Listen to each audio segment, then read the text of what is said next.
What is up, everybody? Happy round of 64 Eve. It is Wednesday, the 20th of March. Welcome to the Huddle. Yeah, I mean, March Madness, the action comes fast and furious here with my co-host, Tony. Tony, how is it going today? It's going good, man. I'm ready to talk to you about March Madness. I'm ready to bring in our special guest. This is a great time of year, man. I'm pumped. And just for those who haven't been tuning into Spaces, Tony and I are going live every game day, 11:30 Eastern, to talk about the day's board, to talk about the bracket, and many, many more topics. We've had great guests already, and one guest that we did have on the Selection Sunday show is joining us here today. He's darkened the doors here at Oddshark before. He's a legend. I would like to bring in my old friend, Iain MacMillan. Hi, Matt. Hello. How's it going, buddy? Does this bring back tons of memories for you? It does bring back a lot of memories. I got a peek at the control room there before we went live. I remember the days when I was sitting in the control room giving picks, actually, I think right before March Madness. Yeah, it brings back a lot of memories. What a world. And like Steve, like, I love it. Is that the Francesco Greco sound bite? Love that. And like Steve was pointing out, no coffee mugs littering the tabletops out there. So great start here to the Wednesday show. Tony, one thing I wanted to pick up or talk about with you was you had a deep run in the NFL Survivor Pool, the biggest Survivor Pool there is in the NFL. But we were talking yesterday, you're entering a March Madness Survivor Pool. Yeah, this is my first foray into it, and Andrew, thanks for opening the show, reminding me of those old wounds. I had just gotten over it within the last couple of weeks. My therapist had told me I'd had closure, it was done, and I appreciate you opening the show with it. I'm sorry, man. I'm just kidding, man. Yeah, this is my first foray into it. It's really interesting because obviously there's some similarities with an NFL Survivor Pool, but the big difference with it being March Madness, couple actually. One, these things are happening really close together. Football season, you got 18 weeks.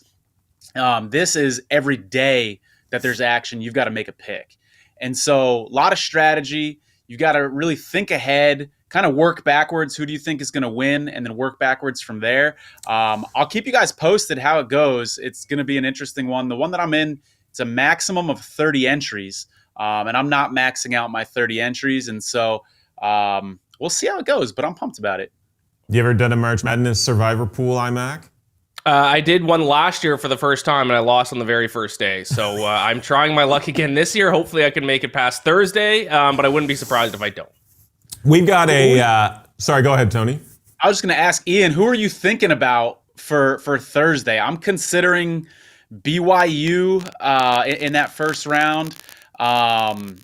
And I want to see with the Marquette injury situation, that's something for me to consider too. If Kolek were to get ruled out, I don't think that's a bad pick for the first round. What are you thinking?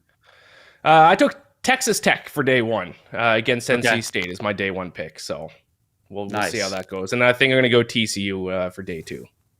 Nice. I like it. All right. Jam-packed show. Posted. Sorry, Tony. Stepping on your toes. I was saying, let's keep folks posted on how this goes. I mean, I'm keeping my fingers crossed here. My first run into it. For sure, man. Like, it was fun. I know it ended, not the best, but I loved tuning in to, what you were doing in the NFL Survivor Pool. Great run in that. So yeah, we'll keep the folks posted. Jam-packed show here. Obviously, March Madness. The order of the day. We're going to have a few picks for you momentarily. We'll talk about our bracket and much more. Just a couple news items-ish off the top here. Either of you guys have any action on the Dodgers-Padres game that just wrapped? No, sir. I did not even know it was happening until I woke up this morning and saw the final score. So no. What a way for Major League Baseball to start off their season with a bang, eh? Nobody knows about it. It's a weird one. 7 in the morning here, over in a country on the other side of the world. What a way to open your season. It's a weird one, way to get the people excited. I know. And then there's another one either tomorrow or Friday. And then there's like 5 days off, and then real opening day starts. So a bit unceremonious for sure. for Major League opening today. Dodgers won, I think it was 5-2. Shohei a couple of hits, so good start to the season for the Dodgers. Des Bryant in the news a little bit. I don't know if you guys saw this. Did you know about despicks.com and Des Bryant now selling picks? Wow, I did not know that. Yeah, I did see interesting it. tidbit. I saw a video of him collecting money from some parlay that he won a couple months ago, and the whole thing seemed a little bit sketchy. So it's not surprising that he's now selling picks. Yeah, it seems like he, excuse the pun, but parlayed that parlay win into now a handicapping service. But yeah, keep an eye on despicks.com. Yeah, really weird.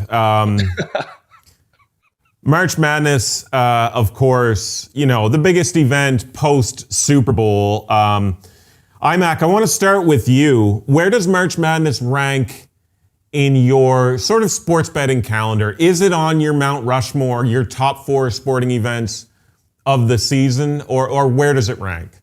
It's definitely top 4. I think the only thing that might top the first weekend of March Madness might be NFL Week 1. So I think I would go NFL Week 1. Super Bowl, everyone brings up the Super Bowl, but at the end of the day, it's only one game, and you have to wait all week for it to happen. So I like multiple things going on all at once. I think my Mount Rushmore would be NFL Week 1, March Madness, specifically Week 1 of March Madness, the Masters. That might be it. My Mount Rushmore might just be 3 heads instead of 4. Well, Tony, a few weeks ago, you thought Mount Rushmore was, I believe, or maybe you didn't know it was 4, but what would be on your Mount Rushmore for sports betting events? I've got March Madness 3rd for me. I got to put the NFL 1 and 2. Week 1 of the NFL season's incredible. I love the survivor pools. There's so much uncertainty about how all these teams are going to do week 1. I love this opening game on Thursday now that the NFL does. Super Bowl, I get Ian's point about it just being a one-time event, but it's the biggest one there is. So I love it. I've got to put that one 2nd. And then March Madness for me is 3rd. The opening week is great. I mean, I can't wait. Thursday and Friday are going to be incredible. 4th, if I had to, I would probably say baseball. There was a time in my life where the Daytona 500 would be number 4 for me, but I've kind of grown out of NASCAR a little bit. And so World Series would be number 4. Did your perception of Super Bowl Sunday change considering you were at the game this past Super Bowl? Yeah, Andrew's just bringing up all sorts of old wounds and memories. That was unintentional. I know as Niners fans, that was not a great Super Bowl Sunday. But yeah, whatever. That's friendly fire from another 49er fan. But no, I see your point. I mean, there's some recency bias there because I just had the high of being at the Super Bowl. So true. Sure. I guess with all of these, it's like if your team's in it, I'm sure for Ian, if the Falcons are in a Super Bowl or, your team's in it, it obviously elevates that event. As a Red Sox fan, when they're in the World Series, it makes it almost the top of the list at that point,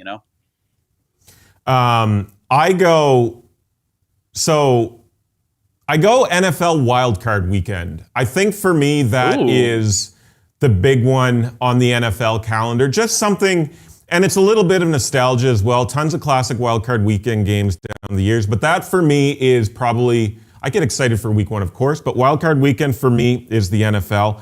MLB opening day, not the Seoul series, not these 7 a.m. games in South Korea. I'm talking about a full slate, stateside, nothing but games to bet on, nothing but games to watch. That would be there as well. Again, like you guys, first 4 days of March Madness, like Thursday, Friday, Saturday, Sunday, just an incredible time. And then my outlier here, Premier League opening weekend as a devoted Premier League fan. Another one that you just can't stop the adrenaline for. So those would be my 4. One thing, Tony, we talked about last week on the show. You talked about the rollover method as potentially an alternative for the folks at home if they wanted to take that approach instead of betting futures markets because there could be more value. Just as a refresher, why don't you break that down a little bit for folks that weren't privy to that? Yeah, for sure. The whole idea is instead of taking the futures bet at the beginning of the tournament and crossing your fingers, you can take that team and bet them each individual round. And so you can bet them in the first round. If they win, you take the winnings. And of course, you get your original bet back and you take that combined figure and you bet that amount on that same team in the second round. You do it in the Sweet 16, and then you just keep repeating that process through the championship round. And oftentimes, not always, but oftentimes that ends up being a lot more profitable than if you had just bet them as a futures bet. So I'm going to unveil my rollover method team today. I'm going to go with Auburn as my rollover team today to go throughout this tournament. We're going to follow this along on the show each week. Yeah, it's a good candidate. I like it. Do you not feel that bracket is full of traps? Like with, you've got UConn, even San Diego State there, which is the potential matchup, I believe, in the Sweet 16. You got Iowa State. Illinois is on that side as well. Tons of booby traps there. It is. I mean, that is definitely the toughest region, the toughest side of the bracket. But that's kind of why I like it as a rollover team, because they're going to be a team that isn't going to be huge favorites every single week. We know they're going to be a big dog when they go up against UConn for sure. The opening round, I'm seeing anywhere from minus 750 to minus 950 for them that first round. After that, though, they're going to be in some tight games, and I think that's going to actually help me out with these odds later on. By the way, a quick little tip when you're doing this rollover method, don't make all your bets at the same sports book. We say it all the time, shop around. But especially when you're looking at some of these bigger lines, like I said, the difference between minus 750 and minus 950 is a big difference. So make sure you look around when you're doing this method. What about you, IMAC? We asked you to bring a candidate to the table for a good rollover throughout the tournament. Who do you got?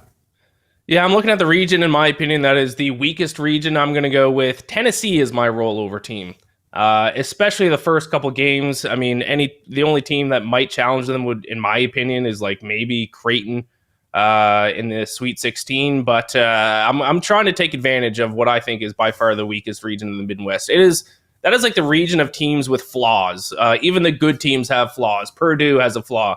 To be fair, Tennessee does kind of have a flaw. Creighton certainly has a flaw. Kansas has a flaw. Gonzaga has a flaw.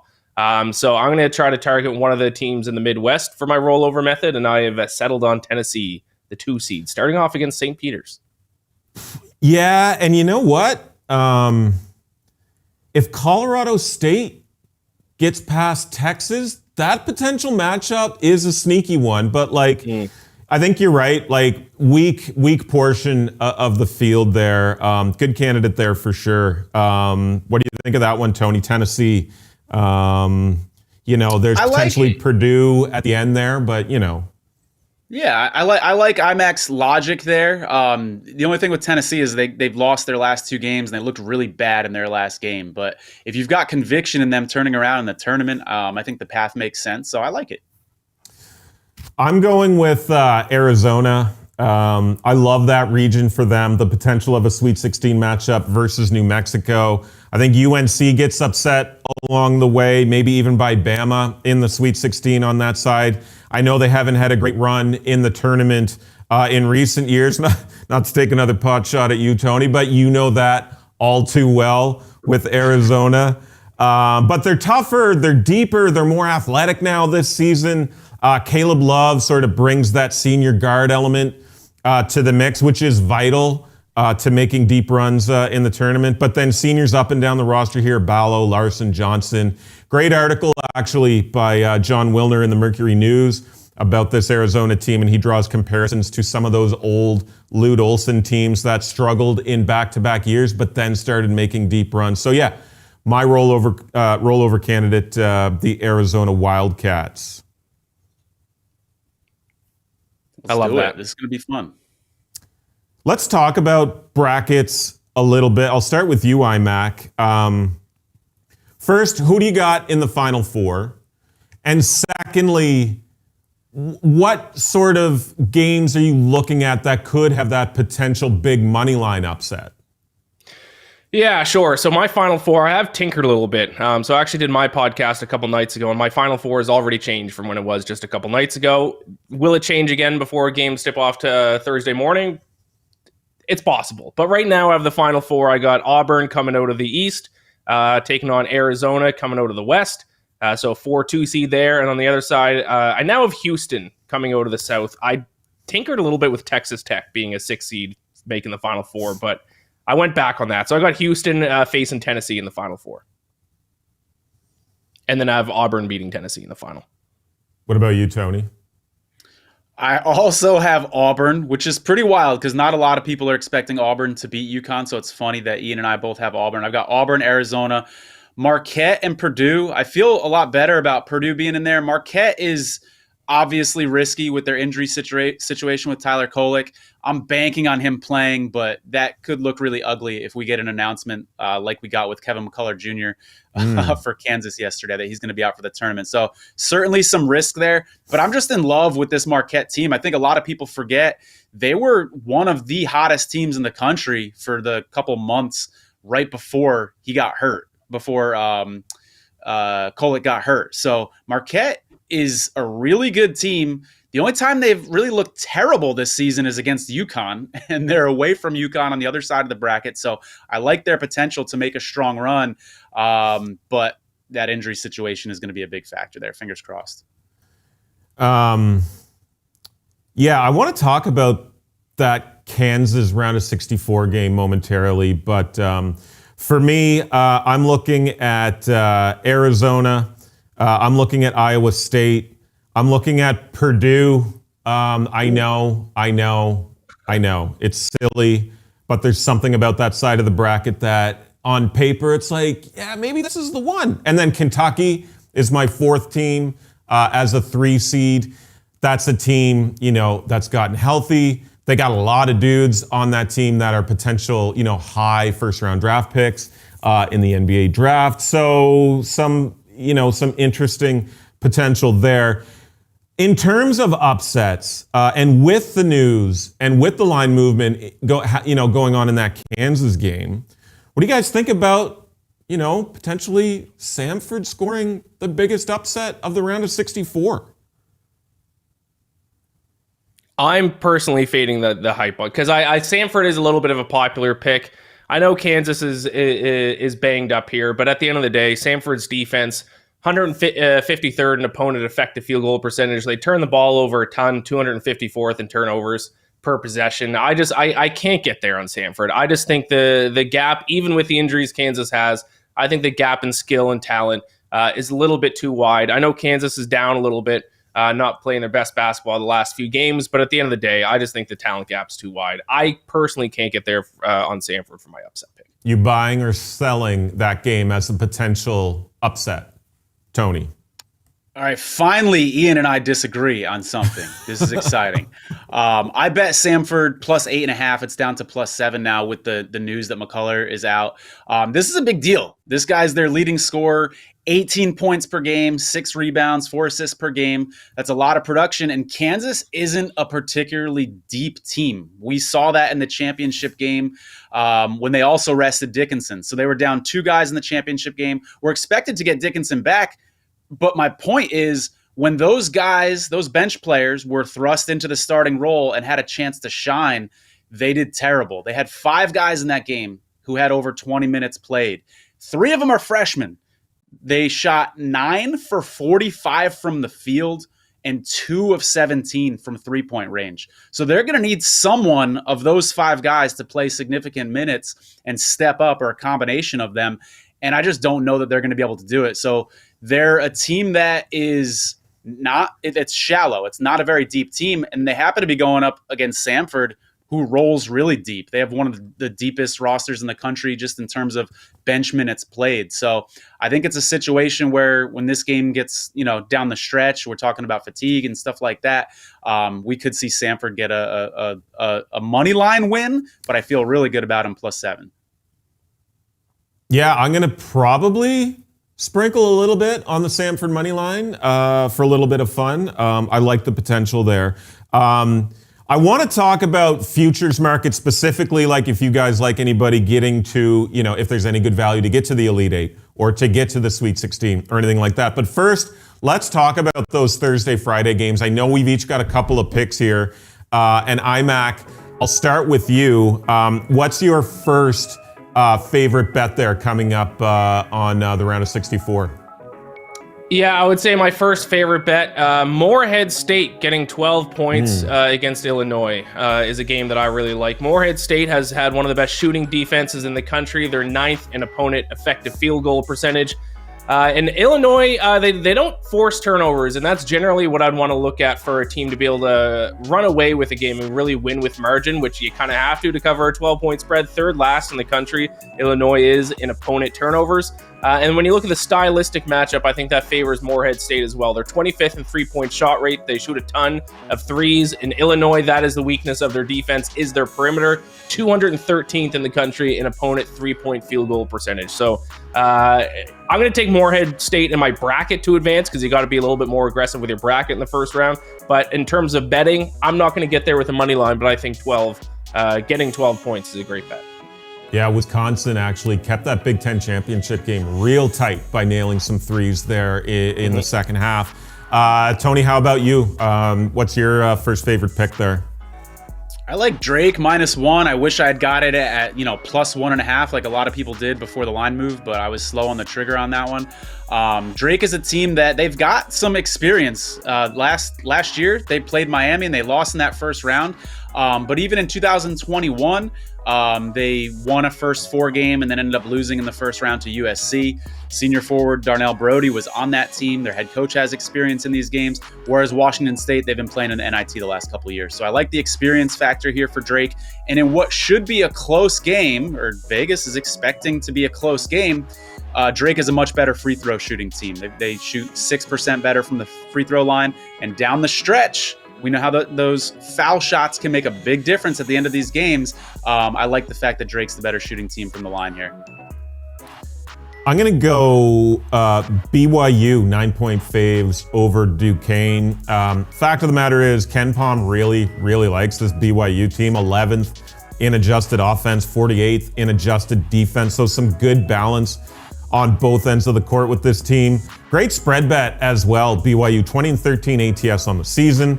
High scoring team, 20th in points per game. They love to shoot the three. Plenty of teams like to shoot the three, obviously, but this team loves it. Second most threes attempted per game in the country at 32. Second most made threes in the country. This team is going to chuck, and their opponent, Duquesne, is going to struggle to score points. They don't shoot a high volume. They play a slow pace.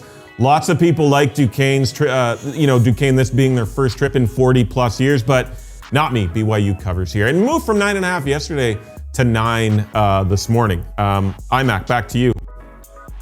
Yeah, this might be my favorite bet of the entire first round. I think I mentioned it in the spaces that we did there on Sunday night. It is TCU -3 against Utah State. TCU is very strong in one key area that I like to look at quite a bit, and it's called extra scoring chances per game. It's forcing turnovers, it's grabbing offensive rebounds, and they're 14th in the entire country in extra scoring chances per game, which is huge in a game that should be close, at least based on the point spread. Utah State, their biggest weakness is the interior of their defense. They're 304th in opponent 2-point field goal percentage. And what does TCU do? They pound the rock down low against these teams. 36th in the country in 2-point shot rate. So they're going to attack the interior of this Utah State defense, and that is exactly where the Aggies are weak. And then finally, I am going to fade the Mountain West. Now, this is kind of tough to say after Colorado State won in the first 4 game last night, but I still just don't really believe in the Mountain West. People forget that before San Diego State went on the run last year, Mountain West famously choked in the first round of the tournament almost every single game, every single year.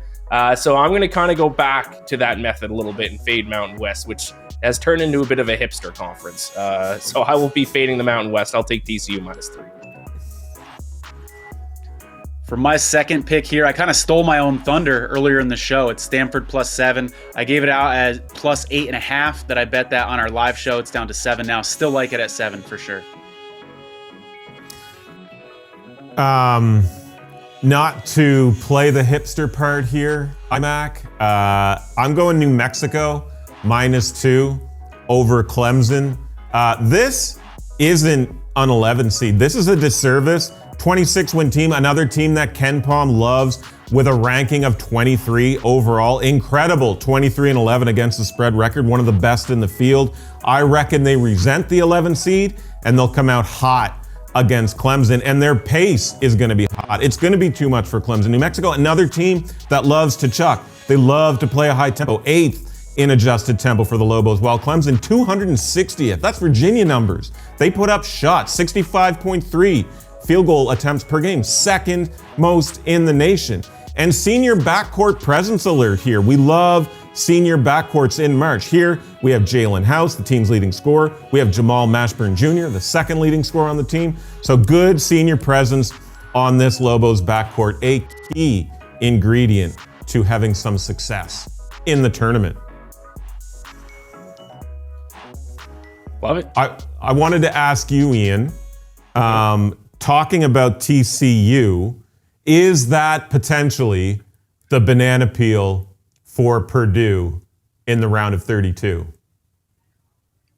It certainly could be. I looked at it. I think it's more going to be one more round for Purdue. I think it's more going to be a Sweet 16 collapse. But I certainly wouldn't be shocked. Like I said, TCU does create those extra scoring chance opportunities, and to beat a top seed like Purdue and to drag them in the mud and try to win a close game, those are the teams that can kind of do it, are teams that can create extra scoring chances by either grabbing offensive rebounds or by forcing turnovers. And that's what TCU does well. So as of right now, I wouldn't pick that to be the team, but it wouldn't completely shock me if that's where Purdue stumbles.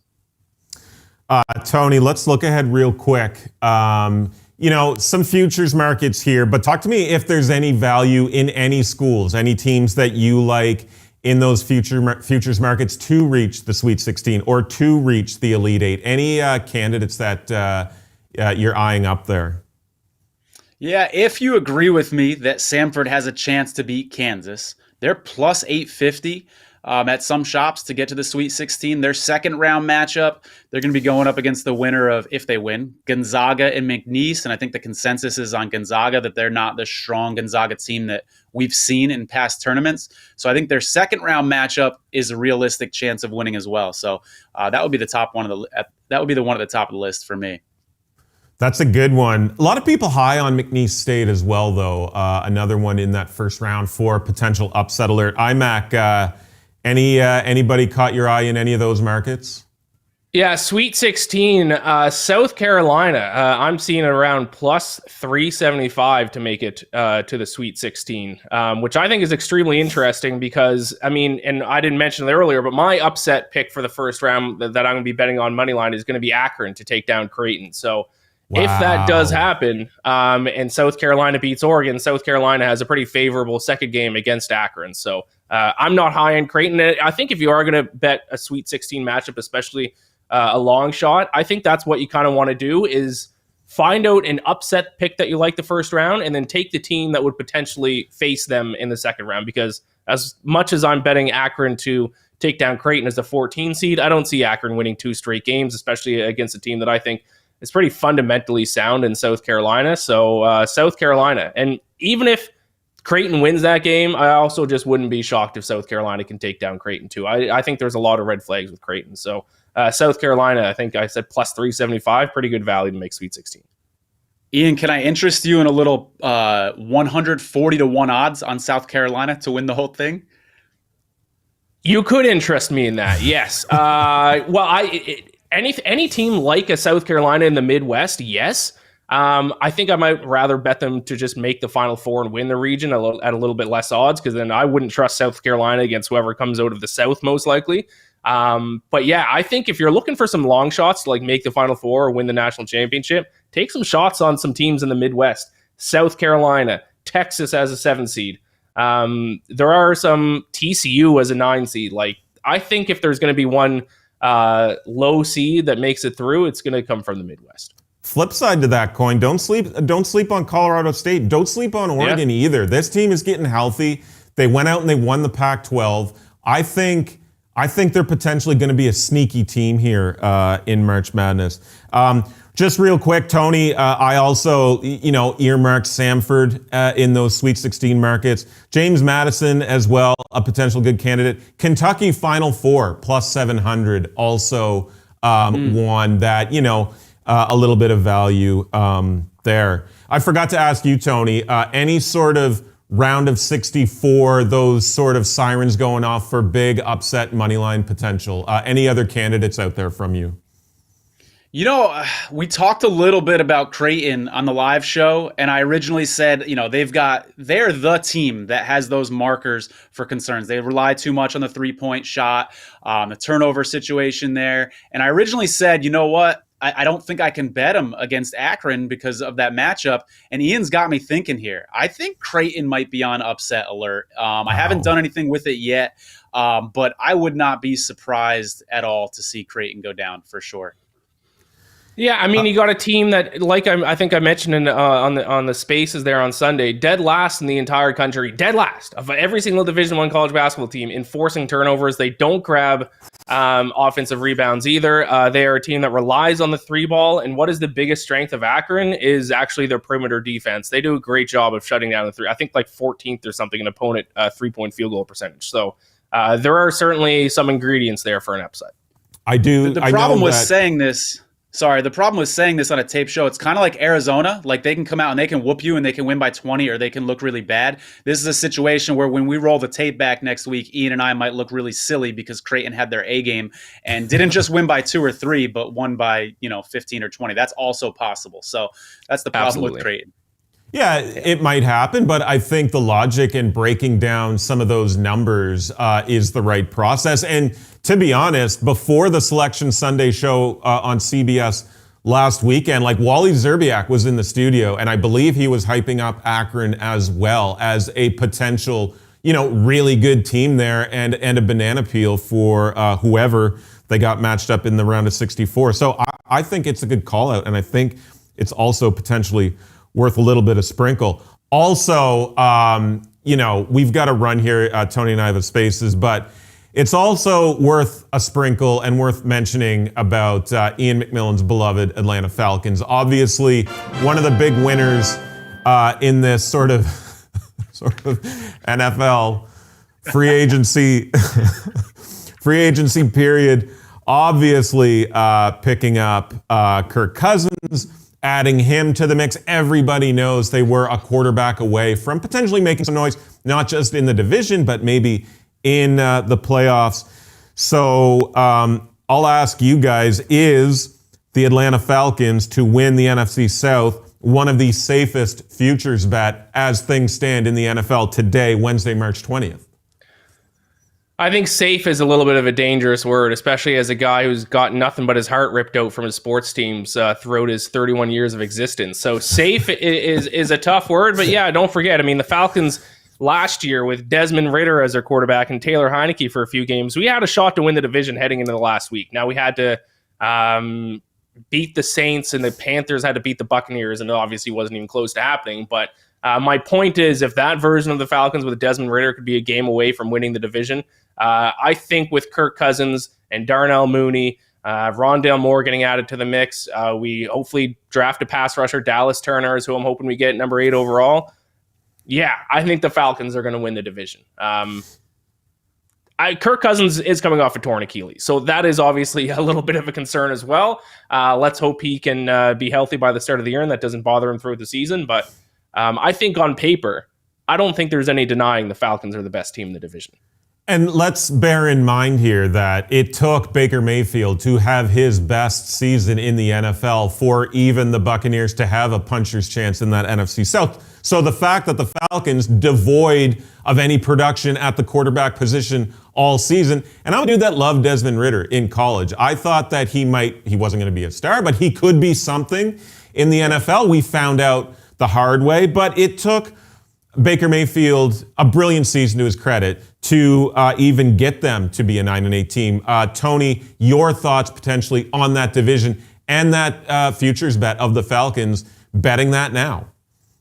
Yeah, I think it's a good move to bet it now. I do like the bet. We talked about it a little bit on this show. My question for you guys is, what do you make of this Kirk Cousins? We've all heard it before. One playoff win, struggles in primetime games. I think at one point he was like 2-10 in Monday Night Football games. Don't quote me on the exact number. Is there something to that? Does this guy not perform well in the clutch, or is that just noise and overblown bad luck, etc.? What do you make of that noise? Because if they're counting on him to get them to the next level, not just to the playoffs, but to win a playoff game or two, then I think that's worth talking about. You know, I'll remind you of a quarterback who just a few years ago had 0 playoff wins, and he is now a Super Bowl champion. And that is a guy by the name of Matt Stafford, who left Detroit with 0 playoff wins, went to Los Angeles, and led them all the way to a Super Bowl victory. So, no, I am not concerned. I'm convincing myself that Kirk Cousins is the Falcons' version of what Matt Stafford was to the Rams. So, no, new team, new coach, new city. The only direction he can go is up with Kirk Cousins in those situations. So, no, I feel good. I'm certainly not worried about that at all. That is a very fair counter argument, Ian, but I got to get you on the record here.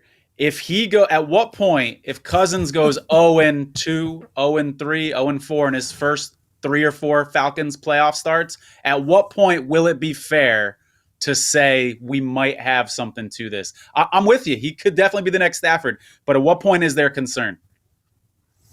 If we don't win a playoff game in the first 2 seasons, there's going to be concern. I'll give him 1 year of grace, but we need a playoff win at least by the end of the next season. Fair enough. All right. I mean, statistically, and you can't take, passing yards and touchdown. You got to take it with a grain of salt. But I mean, 8 games played last year, 2,300 yards, 18 touchdowns, 5 TDs. I think statistically and on paper, perfect fit.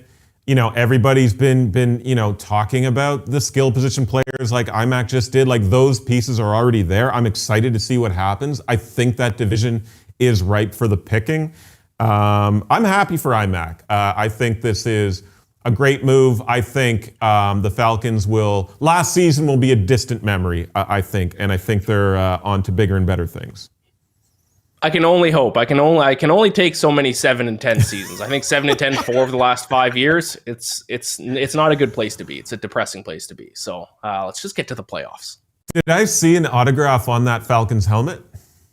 Yeah, it's a Kyle Pitts autographed helmet, and his stock has only gone down since I bought it. So I'm hoping Kirk Cousins can get Kyle Pitts the ball, because after a 1,000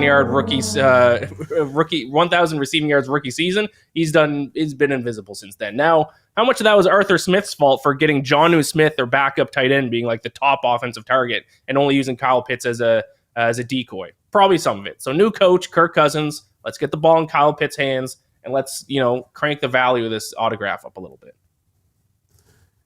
Ian, I thank you so much for hopping on the Huddle today. And whether you've watched on YouTube or you're listening on podcast, I hope you find folks have a great March Madness, and best of luck with your wagers on Thursday, Friday, Saturday, Sunday. We will see you all again next week right here on the Huddle. Boys, good luck.